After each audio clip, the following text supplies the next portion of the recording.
Hai Sobat Sinting, balik lagi.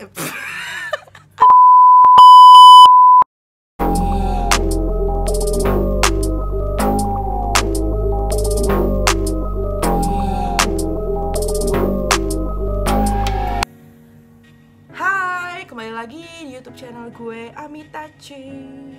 Oke, hari ini tuh gue mau ngebahas tentang banyaknya keresahan-keresahan dalam hal percintaan, kegagalan-kegagalan terjadi dalam mengejar target percintaan.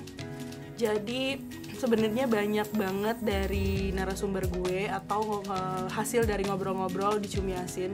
Ternyata banyak banget orang-orang yang clueless soal percintaan ini. Jadi gue gatel nih gitu loh, pengen ngebahas ini di YouTube gue. Oke? Tapi sebenarnya bukan karena gue expert banget ya, cuman gue lumayan much better kali ya dibanding beberapa segelintir orang-orang yang lagi clueless soal percintaan ini. Nah, oleh sebab itu, di kesibukan gue yang menjadi pengusaha kopi ini, gue masih sempet-sempetnya mencari artikel tentang bagaimana caranya menggait pria. Ada banyak sih, jadi kayak bagaimana caranya menggait pria tampan dan kaya, bagaimana caranya menarik perhatian wanita cantik dan kaya, bagaimana caranya, pokoknya banyak banget deh. Nanti akan gue tampilkan satu-satu dan akan kita kulik satu-satu tentang artikel ini. Oke? Takut. Nah, dari kesibukan gue yang luar biasa ini, gue sempet-sempetnya buka artikel dari portal online yang cukup simbriwing dan terkenal. Jadi kayak logo jarum.com. Di situ di artikelnya ditulisin tuh kayak, mungkin yang pertama kita bahas dulu ya. Yang pertama, siapa tahu kalian pengen ngikutin artikelnya, terus kalian bisa melakukan itu. Kalau gue sih enggak ya. 1, berbelanja di mana mereka berbelanja, Jadi di artikelnya itu ditulis kayak lo misalkan kalau pengen ngedeketin cewek atau cowok mapan dan kaya, kalian berbelanja di tempat dia belanja. Misalkan dia belanja di channel, lo belanja di channel juga. Misalkan dia belanja barang-barang branded, ya udah lo usahain ikut kayak gitu. Mungkin kalau gue sih nggak mampu ya, Wak, harus kayak gitu. Gak mungkin kan gue jual ginjal gitu cuman buat ikutan belanja di tempat mereka belanja. Berarti ini artikelnya gak masuk di gue. Gak tahu kalau di lo semua. Oke. Yang kedua, jalani hobi baru. Itu make sense sih menurut gue. Menjalani hobi baru. Bisa aja misalkan lo punya hobi baru bermusik, tiba-tiba lo sering nongkrong di komunitas musik yang cukup apa ya, orang-orangnya cukup oke, terus cukup, misalkan target lo apa nih, orang kaya atau orang famous atau apa, cari aja circle-circle-nya yang kayak gitu. Cuman gak gitu-gitu juga sih, Wak. Jadi diri lo sendiri aja gitu. Jangan sampai ketika lo mau deket sama cowok yang suka olahraga padahal lo gak terlalu suka olahraga. Tapi kalau misalkan olahraganya positif sih gak apa-apa diikutin. Tapi kalau misalkan lo harus effort, ngeluarin duit banget padahal lo gak punya duit, lo tuh sobat miskin gitu misalkan, jangan deh kayak gitu-gitu. Terus ada lagi yang ketiga, ikut seminar dan jadi relawan.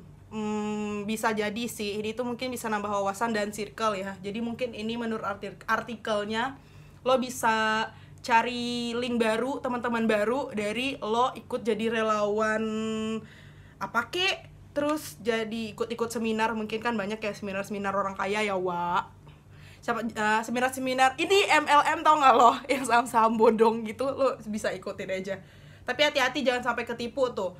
Takutnya lo ngerasa oke nih gitu kan, necis nih gitu, padahal lo ditipu, di scam, mampus.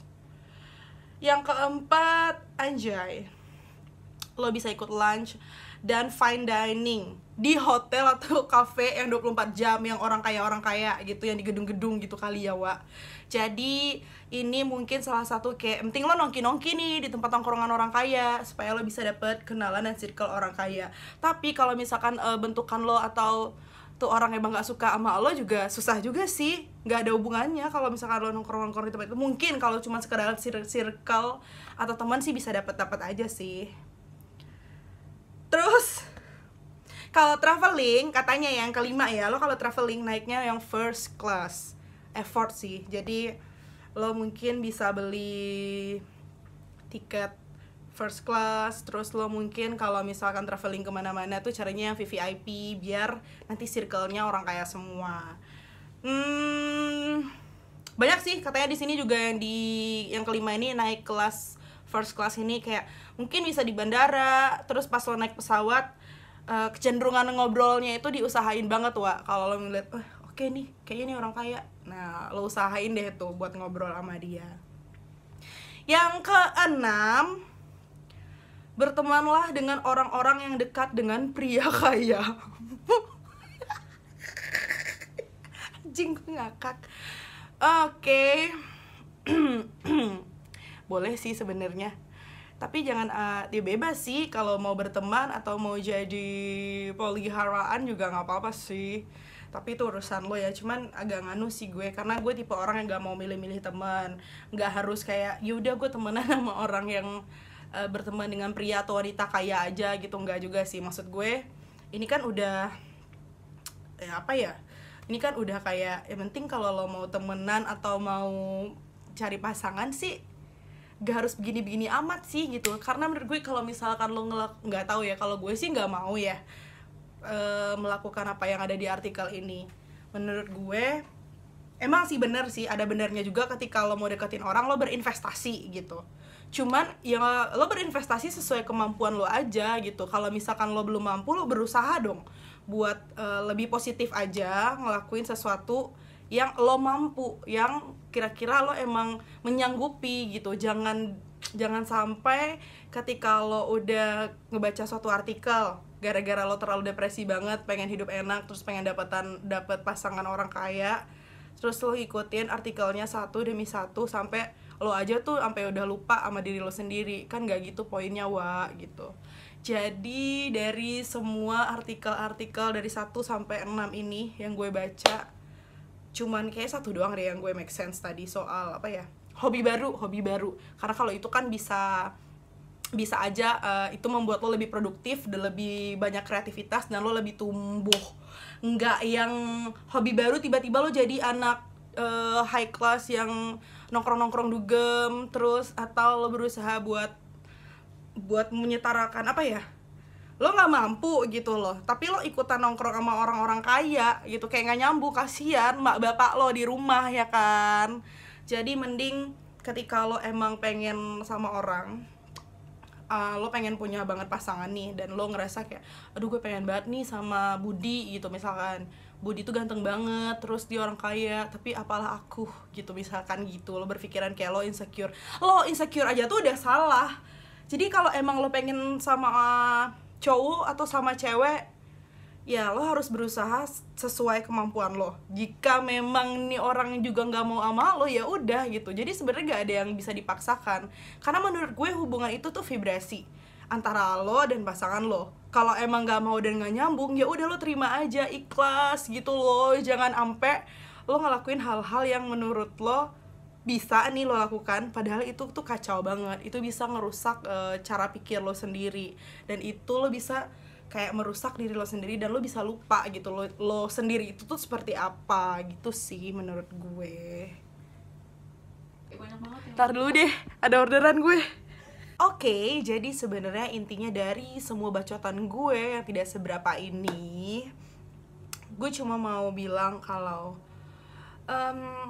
apalagi kalau ngomongin pasangan ya, terus apalagi kalau lo emang pengen punya pasangan, atau lo emang pengen, atau emang lo jatuh cinta sama orang gitu, lo cukup menjadi diri lo sendiri. Lo terima kekurangan lo seperti apa, lo selalu berpikiran positif. Jadi jangan black and white thinking gitu loh. Jadi kayak emang ya udah, kalau emang gue seperti ini, ya gue akan berusaha lebih baik lagi, tapi untuk versi lo, untuk menumbuhkan diri lo. Jangan karena orang lain, jangan karena lo suka sama orang terus lo berusaha buat menjadi orang itu. Kan nggak mungkin. Bukan nggak mungkin sih, tapi nggak mungkin. Gini, konsepnya itu jadi kayak nggak akan bertahan lama gitu. Misalkan lo paksakan sama orang kaya tadi dengan beberapa artikel tersebut, misal, ya udahlah, hanya akan menikmati sebentar aja, dan nggak akan, ya nggak akan lama gitu loh, Wak. Maksud gue, apalagi lo ngomongin pasangan yang lo akan pengen hidup sama dia selamanya, dan lo akan berdua sama dia selamanya. Yang penting kan kecocokan.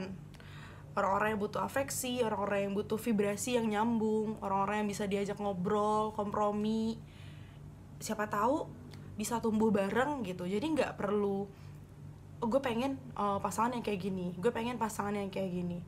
Tapi kalau ternyata lo nggak cocok dan ternyata lo nggak bisa berdamai sama hubungan kalian, kan juga susah. Jadi banyak sih sebenarnya orang-orang yang ngobrol sama gue thanks to mereka juga, teman-teman gue, terus narasumber gue di podcast. Karena gue juga banyak belajar gitu. Gue juga banyak belajar soal cara nge-healing diri sendiri, cara buat menerima ketika orang lain, misalkan gue suka sama orang, terus orang gak suka sama gue jadi nerima, oh ya udah, berarti emang gak cocok dan gak nyambung, dan it's okay. Ya, daripada kayak gini, tau gak sih lo, kalau lo pernah nonton Legenda Gunung Merapi yang ada di Indosiar, tau nggak? Itu kan dari Sumatera Barat ya. Lo tau kan sebenarnya itu Mak Lampir itu adalah putri cantik tuh sebelumnya. Dia itu adalah putri yang cantik, tapi gara-gara hasrat dan keinginan dia cinta banget nih sama pasangannya yang udah meninggal, sampai ke orang pintar buat ngehidupin si Datu nih, si pasangannya ini biar hidup lagi ini dari kematian. Nah, tapi akhirnya apa? Dia malah jadi tumbal kan. Tumbalnya ya udah, konsekuensinya dia jadi jelek, jadi nenek-nenek kayak gitu. Padahal dia cantik banget kan aslinya. Ya udah, pasti setiap hal yang lo lakukan pasti ada konsekuensinya. Dan itu yang harus lo pertanggungjawabkan. Maksud gue, selagi lo masih pengen kalau lo pengen mencintai orang lain, yang paling penting adalah lo harus mencintai diri lo sendiri lebih lama. Lo harus tahu kapasitas lo seperti apa, agar orang lain tuh juga ikut punya magnet untuk mencintai lo. Jangan sampai lo malah jadi racun lah gitu lo di pikiran lo, kalau lo bahkan untuk mencintai orang lain lo malah melakukan hal-hal yang tidak pantas, lo malah melakukan hal-hal bodoh yang merugikan diri lo sendiri. Oke Sobat Sinting, terima kasih sudah mendengarkan bacotan gue yang tidak seberapa ini. Di sini gue cuma sharing, jadi sorry banget kalau misalkan ada kata-kata gue yang tidak pantas, yang tidak enak. Lo bisa kasih tahu gue, mungkin ya namanya juga lagi ngebacot ya, jadi kayak ngelampiaskan keresahan gue. Jadi silakan boleh di komen apa aja. Terima kasih sudah mampir di channel gue. Bye.